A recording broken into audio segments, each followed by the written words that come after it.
बंदी छोड़ सतगुरु रामपाल जी परमेश्वर जी की जय हो।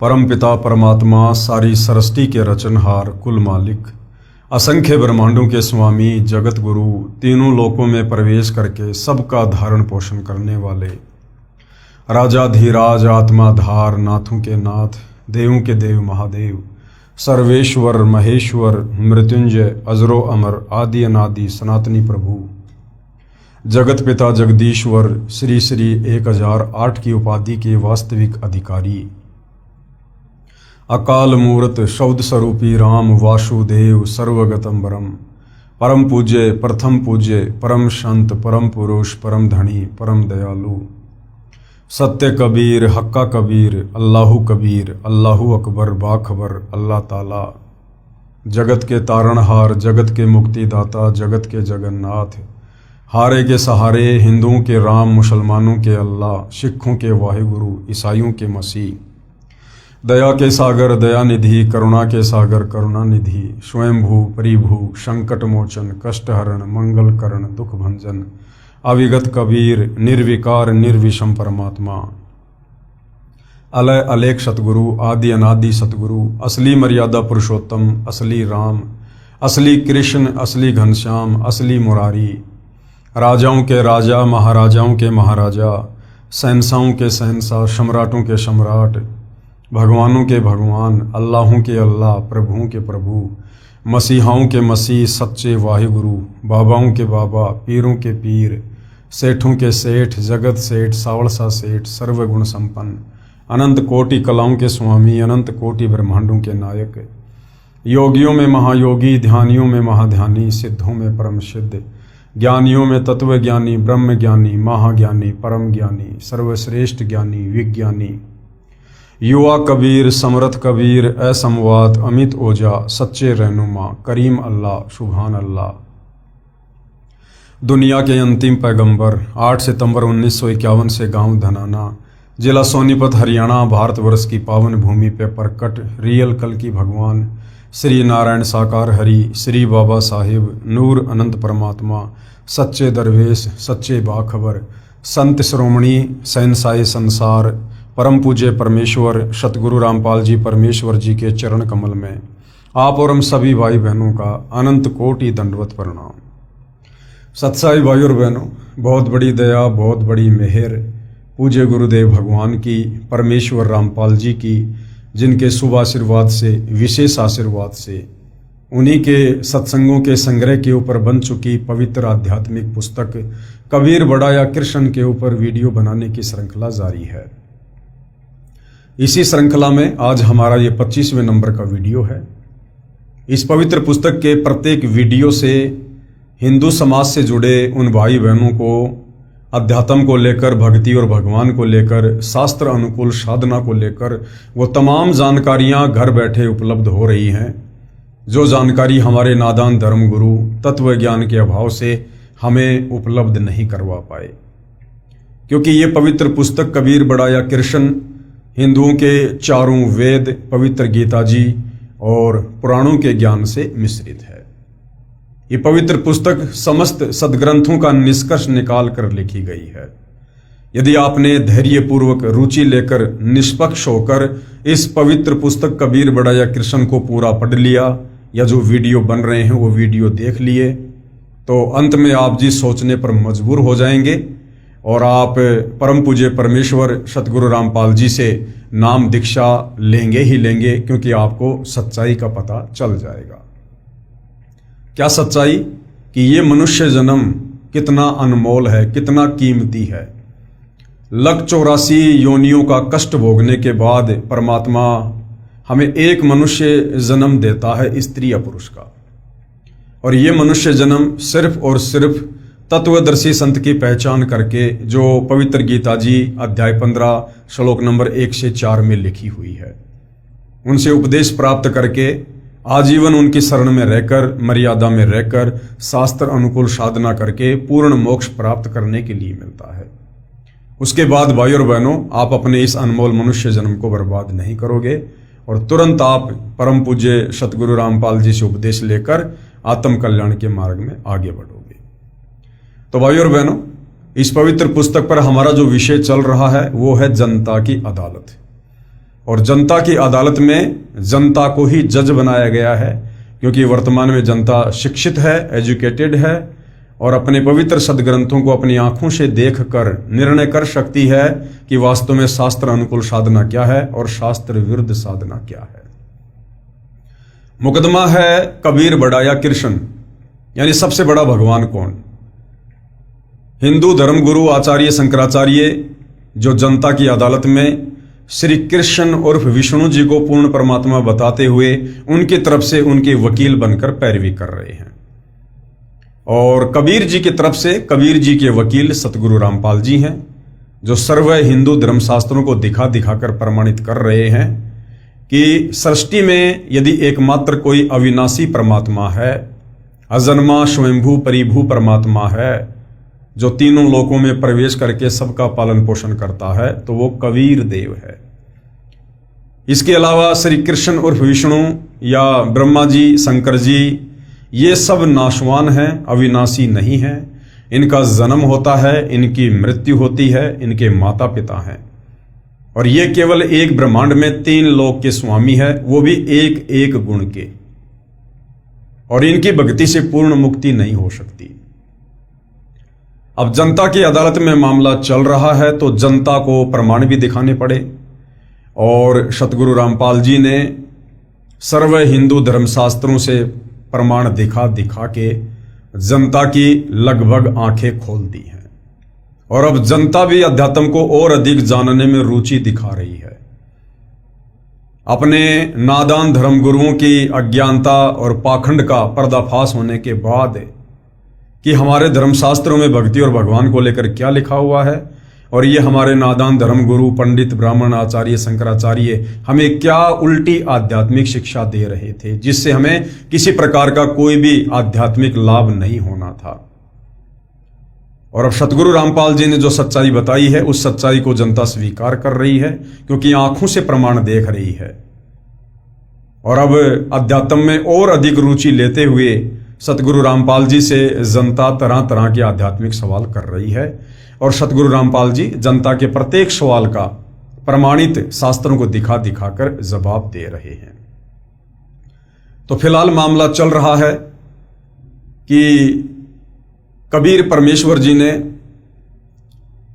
जब ये लगभग 650 साल पहले सन 1518 में जो 120 वर्ष तक उन्होंने बनारस में रह के लीला की इस पृथ्वी पर, उसके बाद जब उन्होंने वापस सतलोक जाने का अपना प्लान बनाया, तो 1518 में मगहर से सशरीर सतलोक गए। उनके शरीर की जगह पर सुगंधित फूल बन गए। मगहर में आज भी वहां पर यादगार बनी हुई है हिंदू और मुसलमानों की। हिंदुओं ने अपना एक मंदिर बना दिया, मुसलमानों ने अपनी एक मस्जिद बना दी, और एक ये प्रमाण छोड़ दिया कि सन 1518 में कबीर जी आम व्यक्तियों की तरह शरीर छोड़कर मरकर नहीं गए, क्योंकि कबीर परमेश्वर 4 दाग में नहीं आते हैं। ना सतगुरु जननी जने जाके माना बाप, पिंड ब्रह्मण से रहित है ना वा तीनों ताप। कबीर परमेश्वर कभी भी 4 दाग में नहीं आते हैं, उनका कभी भी अंतिम संस्कार नहीं होता है। वे सशरीर आते हैं और सशरीर ही जाते हैं। और उस समय भविष्य वक्ताओं ने भविष्यवाणियां कर रखी थी कि इस समय मगहर में हिंदू मुसलमानों का बहुत भयंकर युद्ध होगा और करोड़ों लोग मरेंगे, और वास्तव में ऐसा ही होना था। लेकिन कबीर परमेश्वर समर्थ हैं, ये जो चाहे सो कर सकते हैं, इनके ऊपर और कोई शक्ति नहीं है, ये सर्व सिद्धियों के स्वामी हैं। और कबीर जी ने जाते जाते उस अनर्थ को टाल दिया, जबकि श्री कृष्ण जी की तुलना करके उन्होंने बताया कि श्री कृष्ण जी का अंत कितना दुखमय हुआ। एक बालिया नाम के शिकारी ने उनके पैर में जहरीला तीर मारा। दुर्वासा ऋषि के श्राप के चलते श्री कृष्ण जी की आंखों के सामने पूरा यादव कुल आपस में कट कट कर मर गया। श्री कृष्ण जी के 10,000 पुत्र आपस में दुर्वासा के श्राप के कारण कट कट के मरे। श्री कृष्ण ना अपना बचाव कर पाया, ना अपने कुल का, ना अपने परिवार का, ना अपने समाज का। और कबीर जी ने जो गृह युद्ध होना था उसको भी अपनी समर्थता से टाल दिया। और मगर में आज भी हिंदू और मुसलमान ऐसे रहते हैं जैसे एक माँ के दो बेटे हैं, यानी धर्म के नाम पर आज तक कभी हिंदू और मुसलमानों का मगर में कोई झगड़ा नहीं हुआ। तो यहां पर जनता की अदालत में जनता को श्री कृष्ण और विष्णु और कबीर परमेश्वर जी की तुलना करके ये समझाया जा रहा है कि वास्तव में सर्वशक्तिमान समर्थ परमात्मा कौन है। उसके बाद दिल्ली का बादशाह सिकंदर लोदी, जिसको ऐसादे जलन का रोग था, किसी भी प्रकार से कोई राहत प्राप्त नहीं हो पा रही थी, फिर वो भी अंत में कबीर जी की शरण में गया और कबीर परमेश्वर जी ने आशीर्वाद मात्र से उनका ऐसादे जलन का रोग ठीक कर दिया और दिल्ली का बादशाह सिकंदर लोदी कबीर जी से उपदेश प्राप्त करके उनका शिष्य बन गया। अब राजा सिकंदर लोदी कबीर जी से अध्यात्म के विषय में बहुत कुछ जानने का इच्छुक है, तरह तरह के सवाल कर रहा है और कबीर जी उसके प्रत्येक सवाल का क्या जवाब दे रहे हैं। अब जनता की अदालत में मामला चल रहा है तो जनता ने यह तो देख लिया कि भाई हमारे जितने भी नादान धर्म गुरु आचार्य शंकराचार्य मठाधीश हैं, इनके पास में शास्त्र अनुकूल भक्ति नहीं है, इन्हें शास्त्रों का ज्ञान नहीं है, केवल एक संस्कृत भाषा का ज्ञान है। और संस्कृत भाषा का ज्ञान होने मात्र से हम धर्मशास्त्रों का निष्कर्ष निकाल लेंगे, ऐसा संभव नहीं है, क्योंकि तत्व ज्ञान के बिना हम किसी भी धर्मशास्त्र का निष्कर्ष नहीं निकाल सकते। और तत्व ज्ञान को देने के लिए खुद परमात्मा ही धरती पर सतगुरु रूप में प्रकट होते हैं। तो जनता को यह तो क्लियर हो गया कि जो भक्ति वर्तमान में हिंदू समाज में है, आचार्य शंकराचार्य दे रहे हैं, इस भक्ति से हमारी मुक्ति नहीं हो सकती, ना हमें किसी प्रकार का कोई भौतिक लाभ हो सकता है। और कबीर जी की भक्ति से ही हमारे सर्व कार्य सिद्ध होंगे और हमें मोक्ष भी मिलेगा। तो जनता अब क्या कह रही है जनता की अदालत में कबीर जी के वकील सतगुरु रामपाल जी से।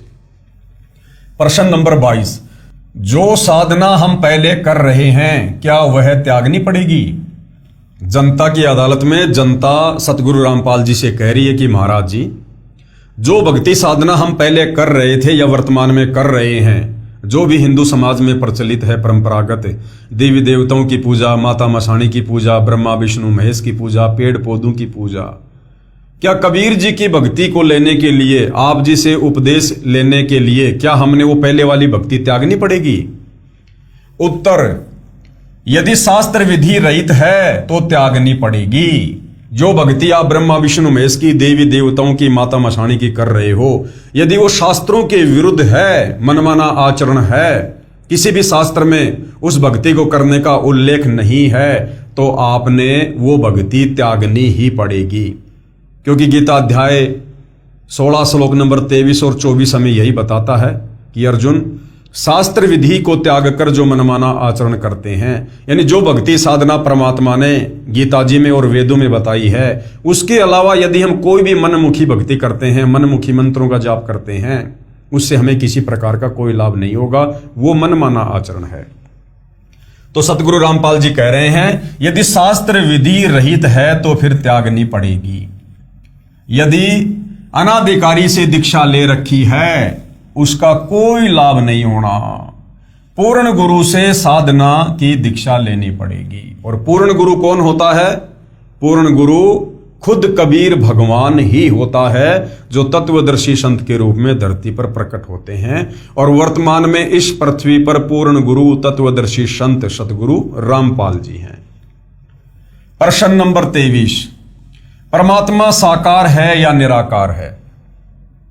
उत्तर दे रहे हैं, परमात्मा साकार है, नर स्वरूप है, यानी इंसान जैसा रूप है परमात्मा का, अर्थात मनुष्य जैसे आकार का है। अव्यक्त का अर्थ निराकार नहीं होता है, साकार होता है। उदाहरण के लिए, जैसे सूर्य के सामने बादल छा जाते हैं, उस समय सूर्य अव्यक्त होता है, हमें भले ही दिखाई नहीं देता, परंतु सूर्य अव्यक्त है अर्थात साकार है। जो प्रभु हमें सामान्य साधना से दिखाई नहीं देते, वे अव्यक्त कहे जाते हैं। जैसे गीता जी अध्याय 7 श्लोक 24-25 में गीता ज्ञानदाता ने यानी काल ब्रह्म ने अपने आप को अव्यक्त कहा है, क्योंकि वह श्री कृष्ण जी के शरीर में प्रवेश करके बोल रहा था। जब व्यक्त हुआ तो विराट रूप दिखाया था। यह पहला अव्यक्त प्रभु हुआ। जो क्षर पुरुष कहलाता है यानी काल कहलाता है, जिसे काल भी कहते हैं। गीता अध्याय 8 श्लोक 17 से 19 तक दूसरा अव्यक्त अक्षर पुरुष है जो सात संग ब्रह्मांड का स्वामी है। गीता अध्याय 8 श्लोक 20 में कहा है कि इस अव्यक्त अर्थात अक्षर पुरुष से दूसरा सनातन अव्यक्त परमेश्वर अर्थात परम अक्षर पुरुष है। इस प्रकार ये तीनों साकार यानी नर आकार हैं, प्रभु हैं। अव्यक्त का अर्थ निराकार नहीं होता। क्षर पुरुष यानी ब्रह्म ने प्रतिज्ञा की है कि मैं कभी भी अपने वास्तविक रूप में किसी को दर्शन नहीं दूंगा। क्यों? क्योंकि इसको कबीर परमेश्वर जी की तरफ से श्राप लगा हुआ है।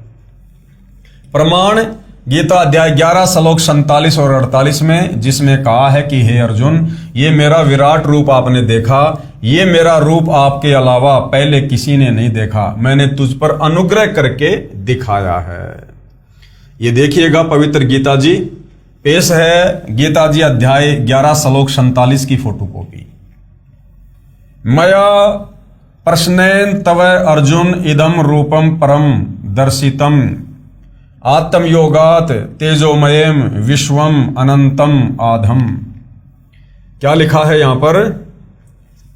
इस प्रकार अर्जुन की प्रार्थना को सुनकर श्री भगवान बोले यानी काल ब्रह्म बोला, हे अर्जुन, अनुग्रह पूर्वक मैंने अपनी योग शक्ति के प्रभाव से यह मेरा परम तेजोमय सबका आदि और सीमा रहित विराट रूप तुझको दिखलाया है, जिसे तेरे अतिरिक्त दूसरे किसी ने पहले नहीं देखा। यानी जो काल है वो निराकार नहीं है, वो अव्यक्त है, दूसरे के शरीर में प्रवेश करके अपना काम करता है, अपना ज्ञान देता है। गीता अध्याय 11 श्लोक 48 में कहा कि ये मेरा स्वरूप न तो वेदों में वर्णित विधि से, न जप से, न तप से, न यज्ञ आदि से देखा जा सकता है। इससे सिद्ध हुआ कि क्षर पुरुष यानी गीता ज्ञानदाता ये काल को किसी भी ऋषि, महर्षि व साधक ने नहीं देखा, जिस कारण से इसे निराकार मान बैठे। सूक्ष्म वेद यानी तत्व ज्ञान में कहा है कि खोजत खोजत था किया, अंत में कहा बेचून, न गुरु पूरा न साधना सत्य, हो रहे जूनम जून।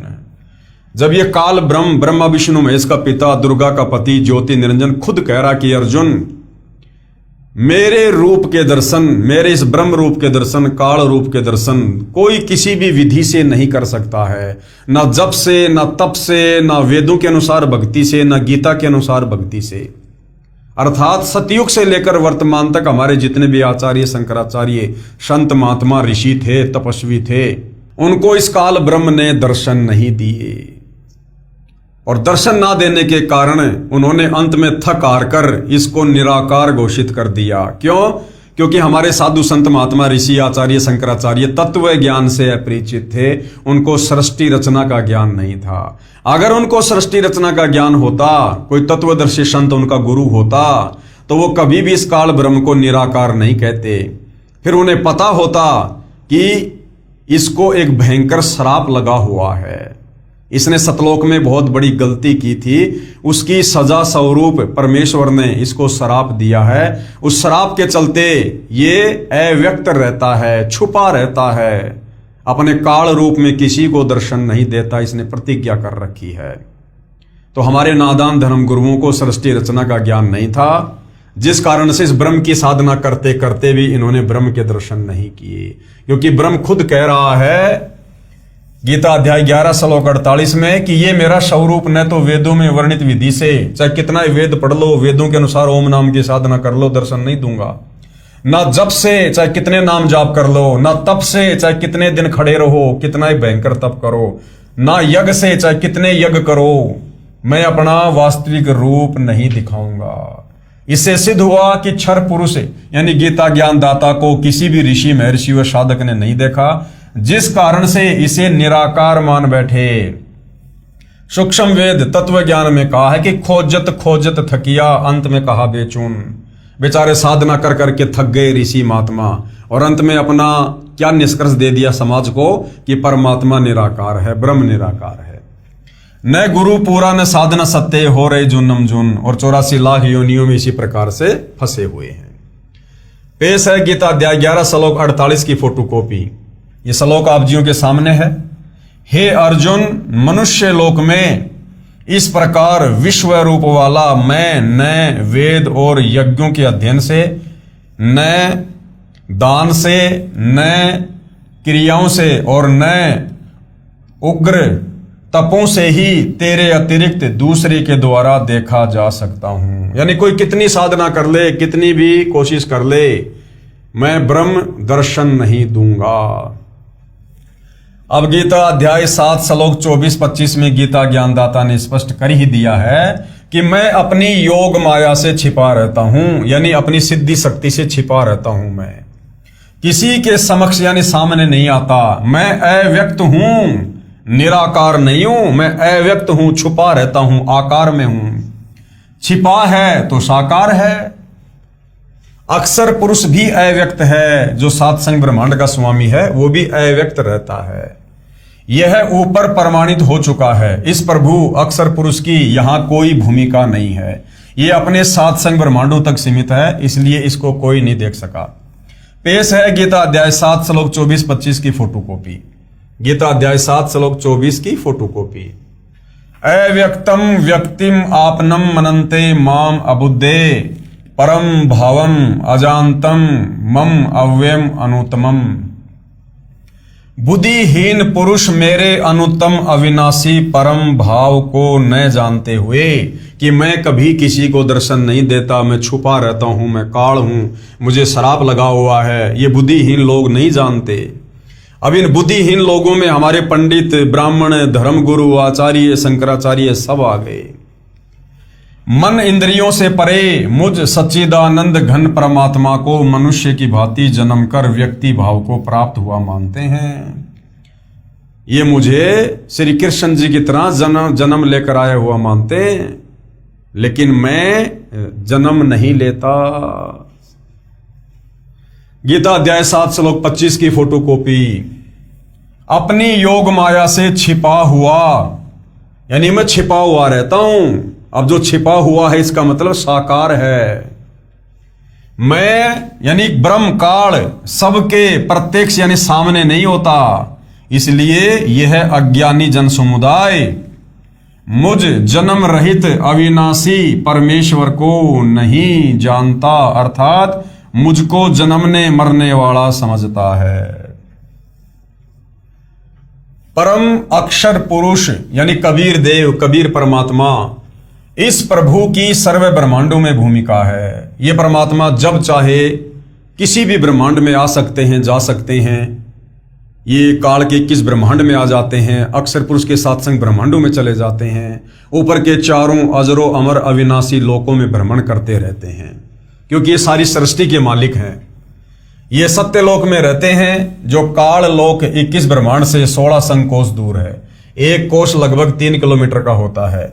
इसकी प्राप्ति की साधना वेदों, चारों वेदों में वर्णित नहीं है। कबीर परमेश्वर को प्राप्त करने की साधना, सतलोक जाने का मार्ग इन चारों वेदों में नहीं है। वो कंप्लीट मार्ग बताने के लिए खुद कबीर परमात्मा तत्वदर्शी संत के रूप में आते हैं, जिस कारण से इस प्रभु को कोई नहीं देख सका। जब ये प्रभु परम अक्षर ब्रह्म यानी कबीर देव पृथ्वी पर सशरीर प्रकट होता है तो कोई इन्हें पहचान नहीं पाता। परमात्मा कबीर जी ने कहा है कि हम ही अलख अल्लाह हैं, कुतुब गोश और पीर, गरीब दास खालिक धनी और हमरा नाम कबीर। हम पूर्ण परमात्मा हैं, हम ही पीर अर्थात सत्य ज्ञान देने वाले सतगुरु हैं। सर्व सृष्टि का मालिक भी मैं ही हूं, मेरा नाम कबीर है।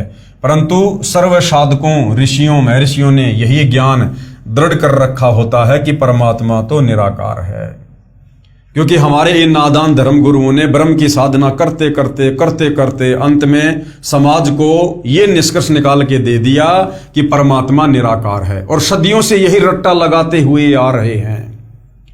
और जब वो कबीर परमात्मा धरती पर सशरीर प्रकट होता है मनुष्य रूप में अपने तेजोमय शरीर को हल्का करके, तो हम तो पहले से ही अज्ञान वाली चश्मा अपनी आंखों पर लगाए हुए हैं नादान धर्मगुरुओं के कहने पर। और जब वो भगवान आकर कहता है कि मैं भगवान हूं, मैं परमात्मा हूं, तो हम उसकी बातों पर यकीन नहीं करते, क्योंकि हम परमात्मा को निराकार मान चुके होते हैं। और कहते हैं कि वो देखा नहीं जा सकता। ये पृथ्वी पर विचरने वाला जुलाहा धानक कबीर एक कवि कैसे परम अक्षर ब्रह्म हो सकता है? उसका समाधान इस प्रकार है। विश्व में कोई भी परमात्मा चाहने वाला बुद्धिमान व्यक्ति चारों वेदों यानी ऋग्वेद, यजुर्वेद, सामवेद तथा अथर्ववेद को गलत नहीं मानता। यानी वेदों को सभी लोग सत्य मानते हैं। वर्तमान में आर्य समाज के प्रवर्तक महर्षि दयानंद को वेदों का पूर्ण विद्वान माना जाता रहा है। इनका भी यह कहना है कि परमात्मा निराकार है। आर्य समाज और महर्षि दयानंद वेदों के ज्ञान को सत्य मानते हैं। इन्होंने स्वयं ही वेदों का हिंदी अनुवाद किया है, जिसमें स्पष्ट लिखा है कि परमात्मा ऊपर के लोक में रहता है। अब रहता है तो भाई साकार भी है, नराकार भी है। वहां से गति करके यानी चलकर सशरीर पृथ्वी पर आता है। अच्छी आत्माओं को मिलता है, उनको यथार्थ भक्ति का ज्ञान सुनाता है। परमात्मा तत्व ज्ञान अपने मुख कमल से उच्चारण करके लोकोक्तियों, साखियों, शब्दों, दोहों तथा चौपाइयों के रूप में पदों द्वारा बोलता है, जिस कारण से प्रसिद्ध कवि की उपाधि भी प्राप्त करता है। कवियों की तरह आचरण करता हुआ पृथ्वी के ऊपर विचरण करता रहता है। भक्ति के गुप्त मंत्रों का आविष्कार करके साधकों को बताता है और भक्ति करने के लिए प्रेरणा करता है, सत्संग सुना सुना के। प्रमाण देखिए वेदों के निम्न मंत्रों की फोटोकॉपियां इस पुस्तक के पेज नंबर 314 पर। ऋग्वेद मंडल 9 सूक्त 86 मंत्र 26 और 27। ऋग्वेद मंडल 9 सूक्त 82 मंत्र 1 और 2। ऋग्वेद मंडल 9 सूक्त 96 मंत्र 16 से 20। ऋग्वेद मंडल 9 सूक्त 94 मंत्र 1। ऋग्वेद मंडल 9 सूक्त 95 मंत्र 2। ऋग्वेद मंडल 9 सूक्त 54 मंत्र 3। ऋग्वेद मंडल 9 सूक्त 20 मंत्र 1। और भी अनेकों वेद मंत्रों में उपरोक्त प्रमाण है। क्या प्रमाण है? कि परमात्मा मनुष्य जैसा नर आकार में है, नराकार है। श्रीमद् भगवद गीता अध्याय 4 श्लोक 32 तथा 34 में भी प्रमाण है। गीता ज्ञानदाता ने यानी काल ब्रह्म ने बताया कि हे अर्जुन, परम अक्षर ब्रह्म यानी कबीर देव अपने मुख कमल से तत्व ज्ञान बोलकर बताता है। उस सच्चिदानंद घन ब्रह्म की वाणी में यज्ञों अर्थात धार्मिक अनुष्ठानों की जानकारी विस्तार से कही गई है। उसको जानकर सर्व पापों से मुक्त हो जाएगा। फिर गीता अध्याय 4 श्लोक 34 में क्या कहा है कि उस ज्ञान को, जो ज्ञान कबीर परमात्मा खुद धरती पर प्रकट होकर अपने मुख कमल से वाणियों द्वारा उच्चारण करके बोलता है, उस ज्ञान को तू तत्वदर्शी संतों के पास जाकर समझ। यानी गीता ज्ञानदाता काल ब्रह्म कह रहा है कि वो ज्ञान मेरे पास भी नहीं है, वो तत्व ज्ञान अर्जुन मुझे भी पता नहीं है। उस ज्ञान को तू तत्वदर्शी संतों के पास जाकर समझ। उनको दंडवत प्रणाम करके विनय पूर्वक प्रश्न करने से वे तत्वदर्शी संत तुझे तत्व ज्ञान का उपदेश करेंगे। ये प्रमाण आपको बताए। और विशेष बात यह है कि गीता चारों वेदों का सारांश है। इसमें सांकेतिक ज्ञान ज्यादा है। यह भी स्पष्ट हुआ कि तत्व ज्ञान गीता से भी भिन्न है, क्योंकि गीता जी में परमेश्वर की कंप्लीट जानकारी नहीं है।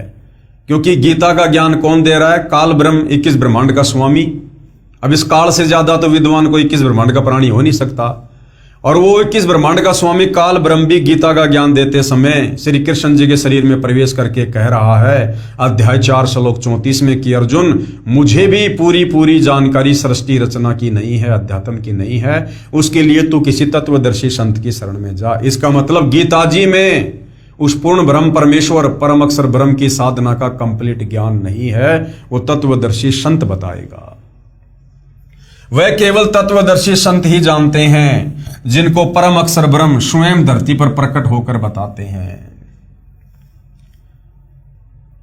कबीर बड़ा या कृष्ण अध्याय नंबर 2, जनता की अदालत में जो मामला चल रहा है, अब उसका अध्याय नंबर 2 शुरू हो जाता है।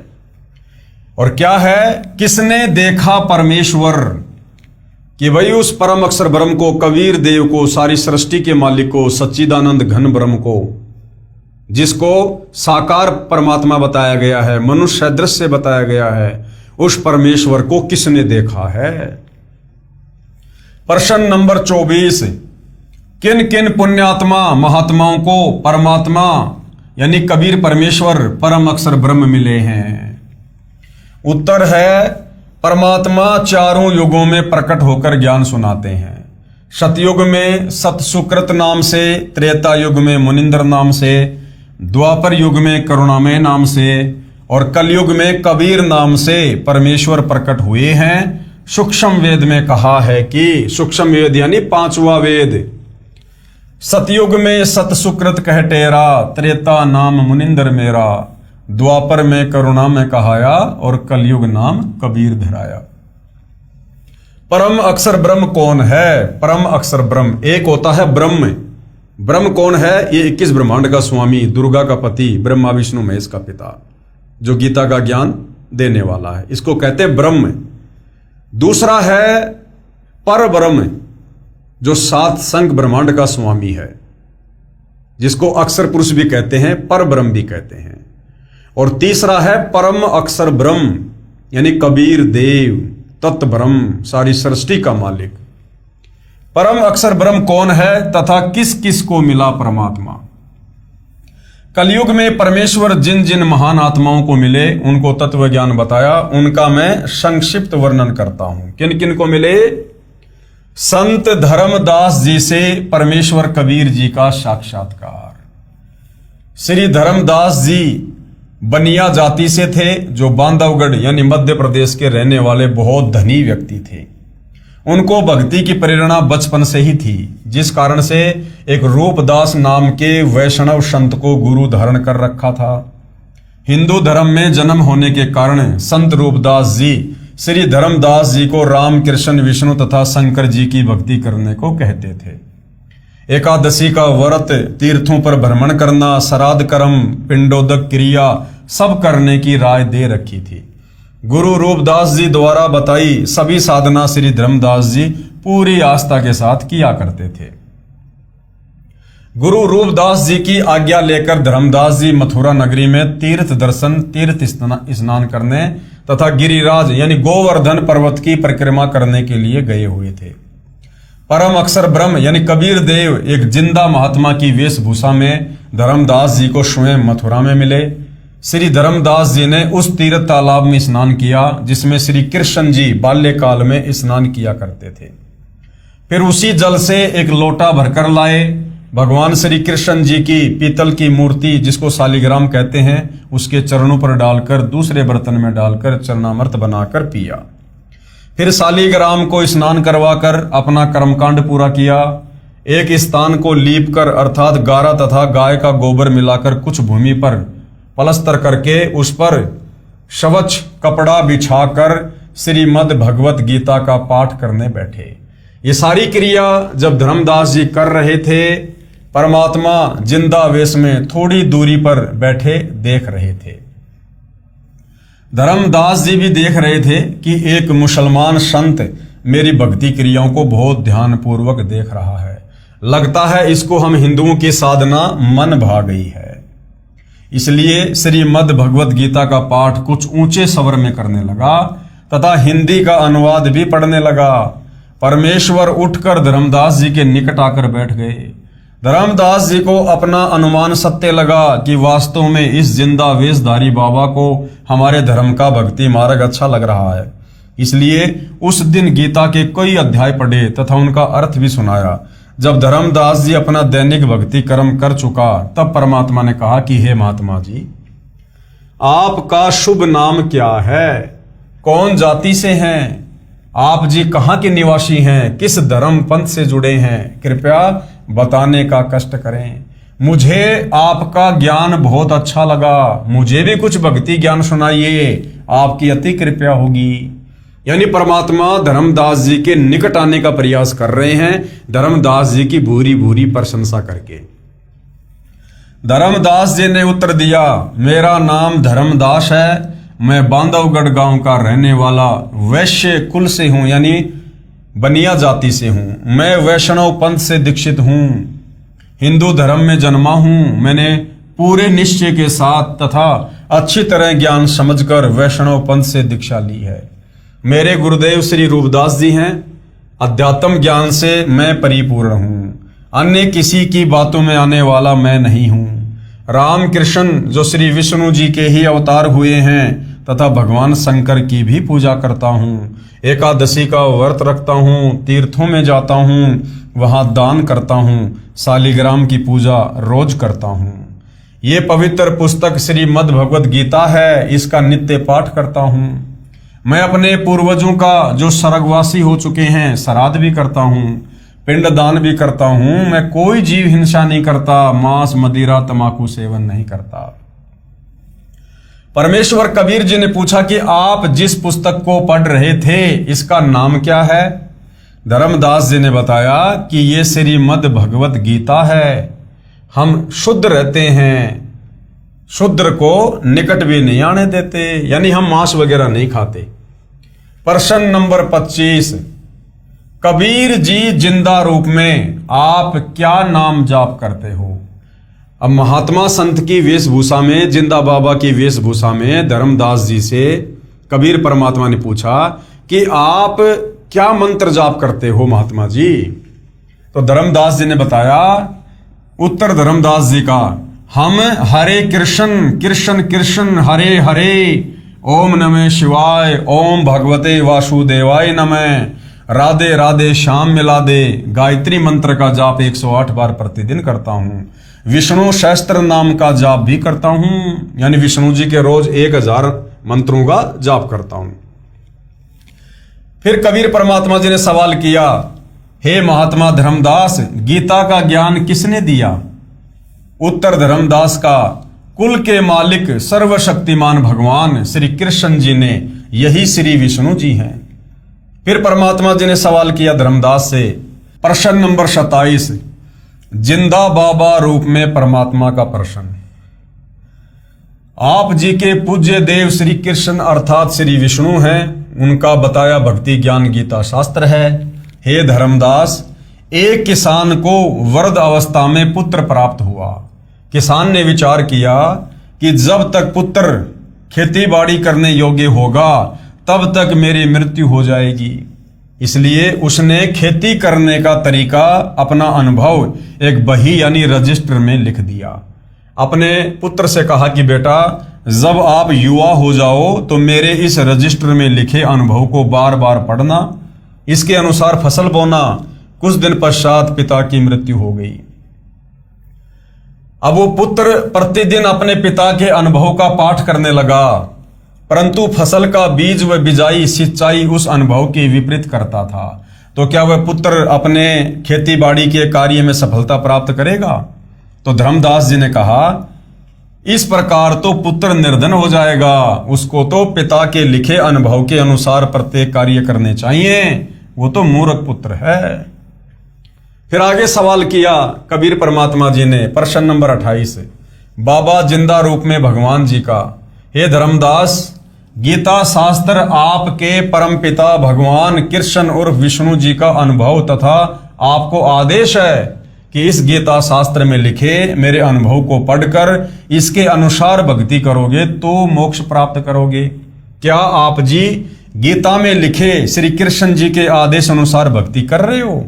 क्या गीता में वे मंत्र जाप करने के लिए लिखे हैं जो आप जी के गुरु जी ने आप जी को जाप करने के लिए दिए हैं?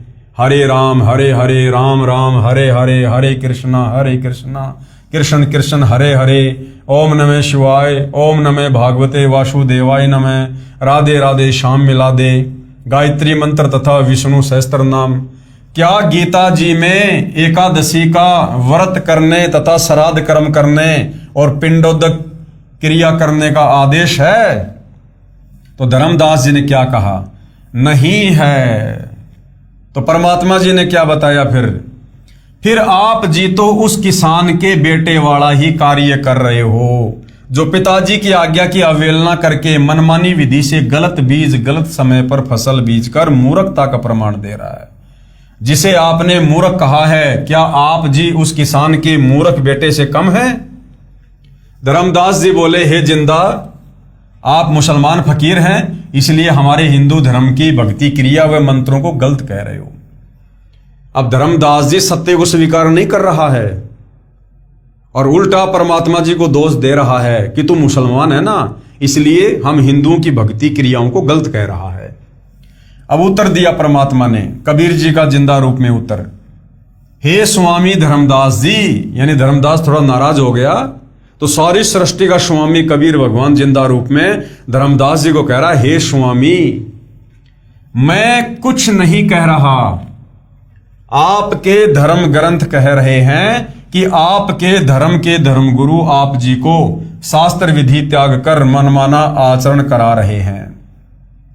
जो आपकी गीता के अध्याय 16 श्लोक 23-24 में भी कहा है कि हे अर्जुन, जो साधक यानी भगत शास्त्र विधि को त्याग कर, यानी जो भक्ति जो नाम गीता और वेदों में नहीं है उसको त्याग कर जो मनमाना आचरण करता है, अर्थात मनमाने मंत्र जाप करता है, मनमाने श्राद्ध कर्म व पिंडोदक कर्म व व्रत आदि करता है, उसको न तो कोई सिद्धि प्राप्त हो सकती है, न सुख ही प्राप्त होगा और न ही गति अर्थात मुक्ति मिलेगी।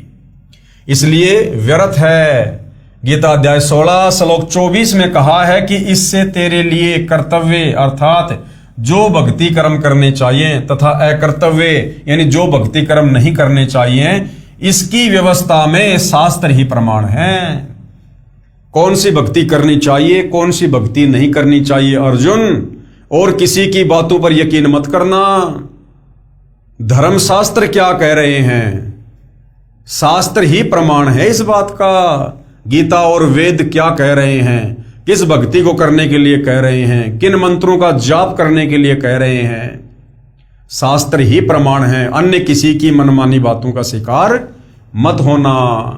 उन शास्त्रों में बताए भक्ति कर्म को करने से ही लाभ होगा। धर्मदास जी ने कहा, हे जिंदा, तू अपनी जुबान बंद कर ले, मुझसे और नहीं सुना जाता। जिंदा रूप में प्रकट परमेश्वर ने कहा, हे वैष्णव महात्मा धर्मदास जी, सत्य इतनी कड़वी होती है जितना नीम, परंतु रोगी को कड़वी औषधि न चाहते हुए भी सेवन करनी चाहिए, उसी में उसका हित है। यदि आप नाराज होते हो तो मैं चला। इतना कहकर परमात्मा जिंदा रूपधारी अंतर ध्यान हो गए। धर्मदास को बहुत आश्चर्य हुआ तथा सोचने लगा कि ये कोई सामान्य संत नहीं था, ये पूर्ण विद्वान सिद्ध पुरुष लगता है। मुसलमान होकर हिंदू शास्त्रों का पूर्ण ज्ञान है, ये कोई देव हो सकता है। धर्मदास जी अंदर से मान रहे थे कि मैं गीता शास्त्र के विरुद्ध साधना कर रहा हूं, परंतु अभिमानवश स्वीकार नहीं कर रहे थे। जब परमात्मा अंतर्ध्यान हो गए तो पूर्ण रूप से टूट गए कि मेरी भक्ति गीता के विरुद्ध है, मैं भगवान की आज्ञा की अवहेलना कर रहा हूं। मेरे गुरु श्री रूपदास जी को भी वास्तविक भक्ति विधि का ज्ञान नहीं है। अब तो इस भक्ति को करना न करना बराबर है, व्यर्थ है। बहुत दुखी मन से इधर उधर देखने लगा तथा अंदर से हृदय से पुकार करने लगा कि मैं कैसा ना समझ हूं। सर्व सत्य देख कर भी एक परमात्मा तुल्य महात्मा को अपनी नासमझी तथा हट के कारण खो दिया है। हे परमात्मा, एक बार वही संत फिर मिले तो मैं अपना हट छोड़कर नम्र भाव से सर्व ज्ञान समझूंगा। दिन में कई बार हृदय से पुकार करके रात्रि में सो गया। सारी रात्रि करवट लेता रहा, सोचता रहा, हे परमात्मा ये क्या हुआ, सर्व साधना शास्त्र विरुद्ध कर रहा हूं। उस फरिश्ते ने मेरी आंखें खोल दी। मेरी आयु 60 वर्ष हो चुकी है। अब पता नहीं वह देव जिंदा रूपी पुनः मिलेगा कि नहीं। प्रातः काल वक्त से उठा, पहले खाना बनाने लगा। उस दिन भक्ति की कोई क्रिया नहीं की। पहले दिन जंगल से कुछ लकड़ियां तोड़कर रखी थी, उनको चूल्हे में जलाकर भोजन बनाने लगा। एक लकड़ी मोटी थी, वह बीचों बीच थोती थी, उसमें अनेकों चींटियां थी। जब वह लकड़ी जलते जलते छोटी रह गई तब उसका पिछला हिस्सा धर्मदास जी को दिखाई दिया तो देखा उस लकड़ी के अंतिम भाग में कुछ तरल पानी सा जल रहा है। चींटियां निकलने की कोशिश कर रही थी, वे उस तरल पदार्थ में गिरकर जलकर मर रही थी। कुछ अगले हिस्से में अग्नि से जलकर मर रही थी। धर्मदास जी ने विचार किया, ये लकड़ी बहुत जल चुकी है, इसमें अनेकों चींटियां जलकर भस्म हो गई हैं। उसी समय अग्नि बुझा दी। विचार करने लगा कि इस पाप युक्त भोजन को मैं नहीं खाऊंगा, किसी साधु संत को खिलाकर मैं उपवास रखूंगा, इससे मेरे पाप कम हो जाएंगे। ये विचार करके सर्व भोजन एक थाल में रखकर साधु की खोज में चल पड़ा। परमेश्वर कबीर जी ने अन्य वेशभूषा बनाई जो हिंदू संत की होती है। एक पेड़ के नीचे बैठ गए। धर्मदास जी ने साधु को देखा, उनके सामने भोजन का थाल रखकर कहा कि हे महात्मा जी, भोजन खाओ। साधु रूप में परमात्मा ने कहा कि लाओ धर्मदास, भूख लगी है। अपने नाम से संबोधन सुनकर धर्मदास को आश्रित हुआ, परंतु अधिक ध्यान नहीं दिया। साधु रूप में विराजमान परमात्मा ने अपने लोटे से कुछ जल हाथ में लिया तथा कुछ वाणी अपने मुख से उच्चारण करके भोजन पर जल छिड़क दिया। सर्व भोजन की चींटियां बन गई। चींटियों से थाली काली हो गई। चींटियां अपने अंडों को मुख में लेकर थाली से बाहर निकलने की कोशिश करने लगी। परमात्मा भी उसी जिंदा महात्मा के रूप में हो गए जो पहले दिन धर्मदास जी को मिले थे। तब कहा कि हे धर्मदास वैष्णव संत, आप बता रहे थे कि हम कोई जीव हिंसा नहीं करते, आपसे तो कसाई भी कम हिंसक है, आपने तो करोड़ों जीवों की हिंसा कर दी। धर्मदास जी उसी समय साधु के चरणों में गिर गया तथा पूर्व दिन हुई गलती की क्षमा मांगी तथा प्रार्थना की कि हे प्रभु, मुझ अज्ञानी को क्षमा करो। मैं कहीं का नहीं रहा, क्योंकि पहले वाली साधना पूर्ण रूप से शास्त्र विरुद्ध है, उसे करने का कोई लाभ नहीं। ये आप जी ने गीता से ही प्रमाणित कर दिया। शास्त्र अनुकूल साधना किससे मिले ये आप ही बता सकते हैं। मैं आपसे पूर्ण आध्यात्मिक ज्ञान सुनने का इच्छुक हूं। कृपया मुझ किंकर पर दया करके मुझे वह ज्ञान सुनाएं जिससे मेरा मोक्ष हो सके।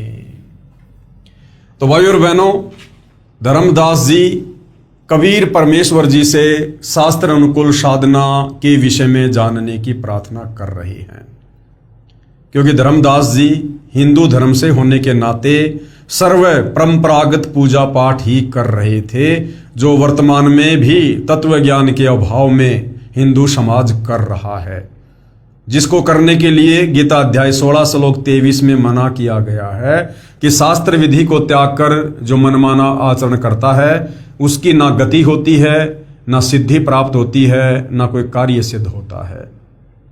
तो कबीर परमेश्वर जी धर्मदास जी को किस प्रकार से शास्त्र अनुकूल साधना के विषय में बताएंगे और किस धर्मशास्त्र का हवाला देंगे ताकि धर्मदास की बुद्धि सेट हो और उन्हें अच्छे से अपने ही धर्मशास्त्रों में वर्णित शास्त्र अनुकूल साधना का ज्ञान हो।